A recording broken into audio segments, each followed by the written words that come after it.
Hi, everyone. Thank you for joining us. My name's Kirsten Powell. I'm on the product marketing team here at Acquia. And this session is going to offer you a peek into the future. While we may not actually have a crystal ball to predict the future state of segmentation, targeting, and personalization, we do have our strategic insight from our partners at VML Y&R. I'm thrilled to introduce Beth Adams and Leah Sand. They'll take you through the current state of personalization and map out what it takes to make personalization at scale personal. Without further ado, I'll pass it off to you, Beth. Perfect. Thank you, Kirsten. So, personalization is a topic that I work with clients a lot on. And I often find that personalization can mean a lot of things to a lot of different people. And so it's typically a good idea to kind of take a step back and level set and make sure that, we all understand how we're thinking about personalization and what that word really even means today in marketing. And so, when I talk with clients, these are the types of things that typically come up. Personalization is sometimes described as a targeting technique, or is personalization sometimes used to describe an optimization program. It's thought of as a tactic or an all-encompassing strategy. Sometimes personalization is used just to describe a segment of technology. And so, as I said, it can mean a lot of different things to different people. So as we try to, level set and get everybody onto the same page, it's helpful to kind of look at, go back to the core of the word, personal. What does that mean? And it's about an expectation of individualization, individual experiences, giving something that a consumer feels is unique to them. And so we think about this, it really becomes, in the context of digital marketing, personalization becomes about contextualization, understanding who a consumer is, where they are in their journey, and what they're doing in that moment. And so as such, personalization and, true contextualization is something that must extend across channels and persist across the customer journey in its best form. And so how we do that at scale, so obviously we don't have all of the people in the world to engage in a conversation with every consumer individually.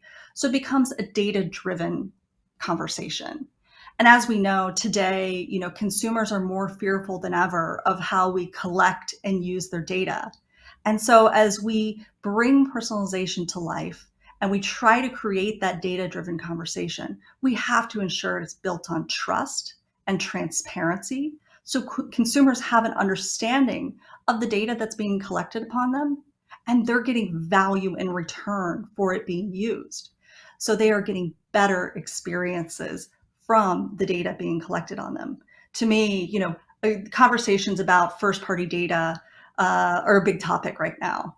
And in my mind, personalization is really the payoff for the consumer of a great first-party data strategy.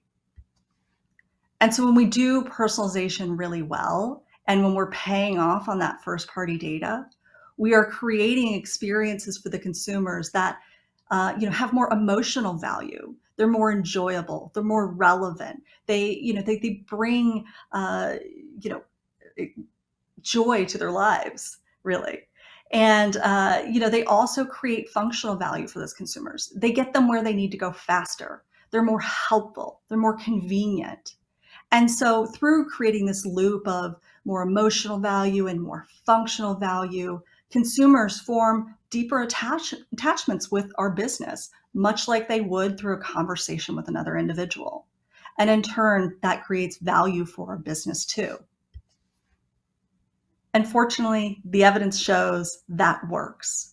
The evidence shows that consumers want a relevant, engaging, personalized experience. 74% of consumers get frustrated when a web experience is not relevant to their needs and interests. On the flip side, though, we see a 19% increase in sales when personalization is done well. So there's clear value for both the consumer and the business when we execute effectively.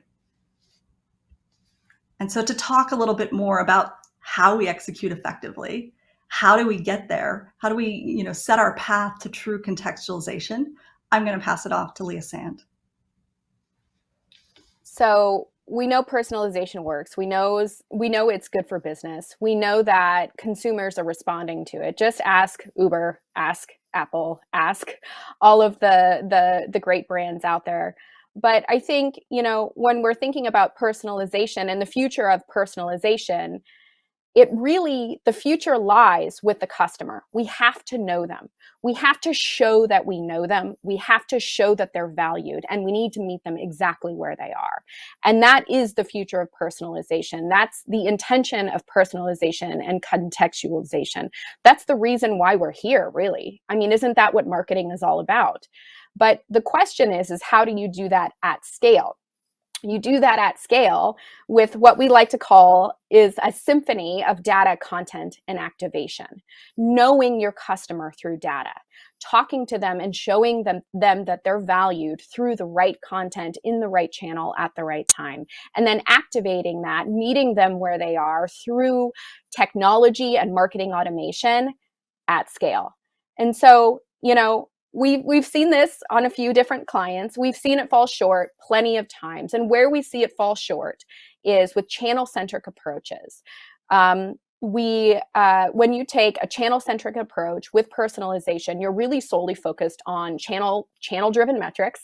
You're kind of mainly probably focused on the brand. There may be a silo issue within the organization. So what we're here to tell you is that the future really lies with the customer.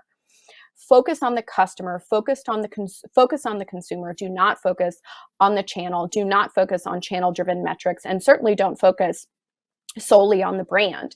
Everything should start with the customer, because that is where the future lies. And the way you start with the customer first is through the data. You have to create a single view of the customer. You have to bring the data together, break down those data silos. And when we're talking about data, we're not just talking about the quantitative pieces of data. We're also talking about the qualitative aspects of data and the insights gleaned from that. So we can really know this customer. We can understand what they're doing, where they are, what they like, more importantly, what they don't like and what pisses them off. What their purchase needs are. Let's say that they like to purchase in app and they don't necessarily like to purchase on .com, and we don't have that feature. That's something that is valuable to the business. So the future of personalization is here. It's in the data, it's in the customer, and by extension, through your first party data strategy. It has to start here. But we can't forget about the content. We can't forget about that conversation with the customer. So after we get our data together, we need to reimagine the way we think about content. Throw out your old school comms plans, throw out your channel-centric messaging matrices and strategies, because those tend to just kind of live in a document, and that's kind of where content strategies go to die at this point. We need to start with a customer. So we need a customer-driven content strategy. It needs to be driven by the journey. We need to apply data to it. All of these different pieces of content, we need to break them down into their smallest pieces, and we need to make sure that we're activating them both through the technology and activating them through agile teams organized by audience, not channel. That is really where the future lies. And then, of course, we need the underlying infrastructure to make all of this happen. Content and data are activated through technology. That's how we scale.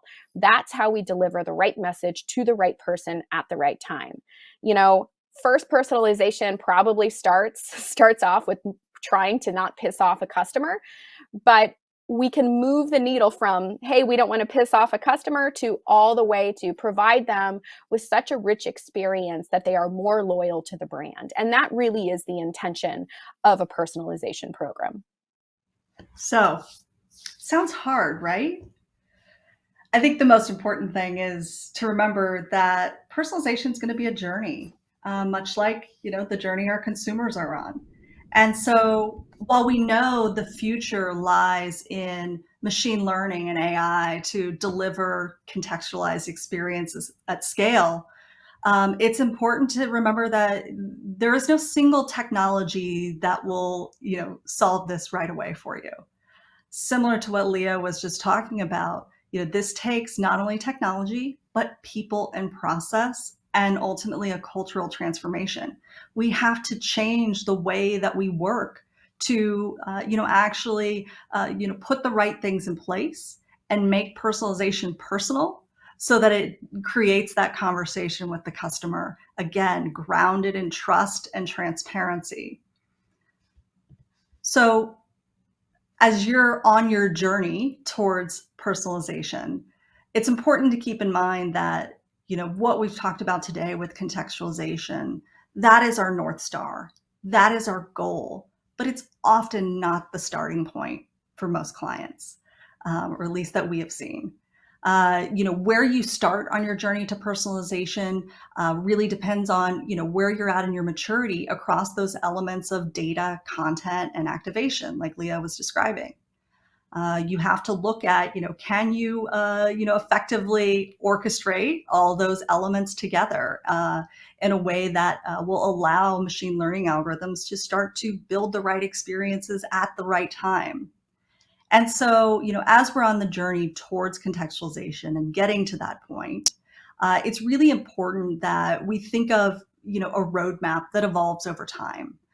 We want to try to unlock incremental value along our way towards contextualization.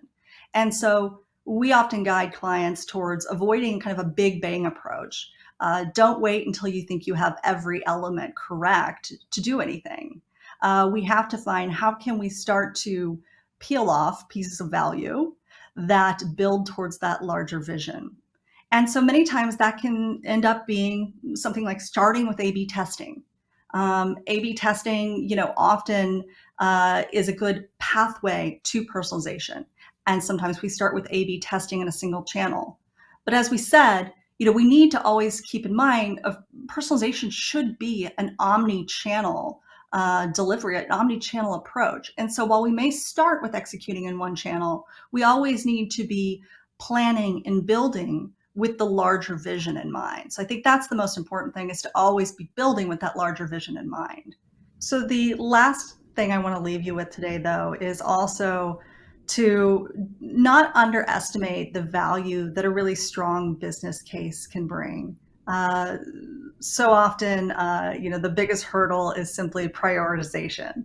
And so starting out with a strong documented business case can really be helpful in ensuring that you get the internal support and resources and build the advocates needed to ultimately create that cultural transformation. So we've been thrilled to share with you a little bit about our perspective on personalization and keeping the consumer in personalization, but want to thank our partners at Acquia also for giving us this time. Thank you so much, Beth and Leah. And I hope everyone understands now that the locked up data silos and channel specific content is a thing of the past, and the future is really focused around the customer. If you're interested in continuing this conversation further with anyone at Acquia or our partners at BML Y&R, please reach out to us. Thank you so much, ladies.